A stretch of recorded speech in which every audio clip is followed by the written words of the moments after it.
Assalamualaikum warahmatullahi wabarakatuh. Saya Alia Rumardani dari Sains Komunikasi Sore, Universitas Juanda, dengan NIM J2110006. Materi saya ini berjudul Sifat Sosiologis Ilmu Komunikasi. Dalam beberapa dekade terakhir, mode dan bentuk produksi ilmiah serta teknologi mengalami perubahan besar. Memang banyak struktur ilmiah yang khas, seperti organisasi disiplin produksi, atau pemisahan antara produksi pengetahuan, juga penerapannya. Dan ini telah menjadi topik yang lumayan berat. Mutasi tersebut juga memusatkan perhatian tidak hanya pada pertanyaan tentang peran komunikasi mengenai sains dalam masyarakat. Tapi di atas semua itu, menuntut pemeriksaan komunikasi yang lebih dekat dalam sains itu sendiri. Selanjutnya ada peran sosiologi dalam studi ilmu pengetahuan dan teknologi. Bergerak dari perspektif sosio-institusional dalam keberagamannya, pendekatan tersebut menonjol dari norma karena mereka tidak membatasi bidang studinya pada aspek sosial eksternal yang berdampak pada sains teknologi atau hanya berdampak pada perkembangan sains dan teknologi terhadap masyarakat, tapi melainkan mereka berkonsentrasi terutama pada proses kompleks yang berlangsung di dalam kotak hitam penelitian, termasuk proses komunikatif dan relasional di dalamnya.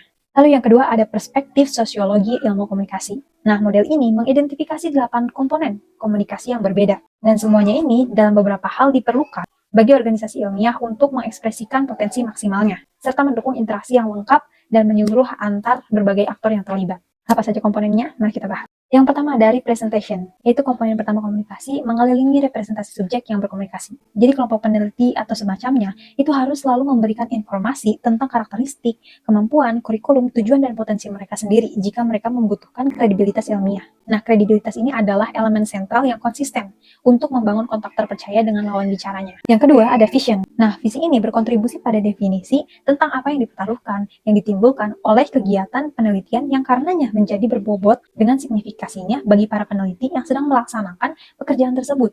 3. Ada intra-epistemic communication. Komunikasi intra-epistemic ini memperhatikan bentuk-bentuk komunikasi yang tersirat ketika peneliti berhadapan dengan rekan-rekannya.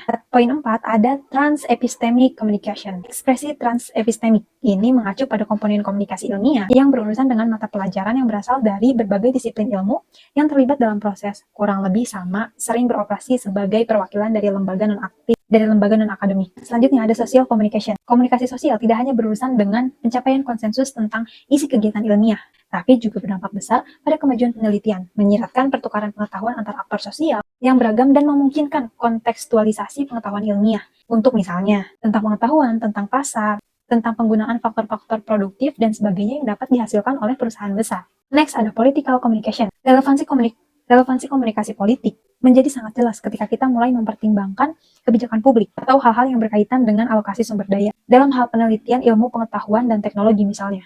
7. Ada network komunikasi. Jaringan komunikasi di sini merujuk pada komunikasi yang dibentuk oleh inisiatif penelitian sosial dan fungsional untuk mengumpulkan informasi mengenai realita. Lalu poin terakhir ada general communication. Komunikasi ini adalah komunikasi yang mendominasi hubungan antara komunitas ilmiah dan opini publik. Nah, ungkapan di sini tentang komunikasi umum tadi dimaksudkan untuk menggarisbawahi fakta bahwa jenis komunikasi ini seperti yang disajikan sebelumnya bukanlah satu arah, melainkan interaktif. Baik, itu saja materi dari saya. Mohon maaf apabila ada kesalahan atau kekeliruan maksud dan penjelasan.